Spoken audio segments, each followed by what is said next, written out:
F'Marsa Xlokk għal darb'oħra r-residenti reġgħu qamu f'nofs tal-lejl kawża tal-irwejja ħirġi mill-Power Station ta' Dellimara. Resident li tkellem ma' One News irrakkonta kif l-irwejja għatawlu nifsu. Konna l-qegħdin normali x'issija u kwart u stembaħt. Issu xi ħadd qed isod li mnifsejjek u ħalqi. Li ħadd inten qawwija gas, kellna nagħlqu kull imkienu. Jgħid li f'din is-sitwazzjoni ir-residenti ma tantx għandhom għażla dwar x'jistgħu jagħmlu. Biex tagħlaq tittixeri air conditioner u tiflaħ tħalli air conditioner li jkollu jagħti dal-prezzijiet ma tistax. Tipprova tagħmel fan u tiftaħ forsi tiegħek.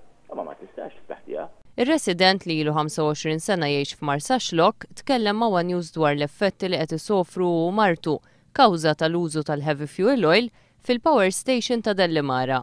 Tlejna b'allerġiji, qatt ma batejt b'xejn sirt nisol u grizmeri mifjammati u bħalissa għandi anki għajnejja ħamra nar għattar fiha ħin kollu. Sa dan it-tant fl-aħħar jiem il-ġurnal The Times irrapporta kif waqt li kienu qed isiru t-testijiet fil-Power Station ta' Dellimara saret ħsara fl-exhaust cleaning filters. Il-30 filter li saret ilhom il-ħsara waqt it-testijiet suppost li kellhom iservu għal sentejn. Il-gvern kien qal li permezz tagħhom jitneħħa d-duħan perikolus li se joħroġ mill-Power Station meta jinħaraq il-heavy fuel oil. Lena Malta qalet li l-kawża tal-ħsarat għadha qed tiġi investigata mill-BWSC.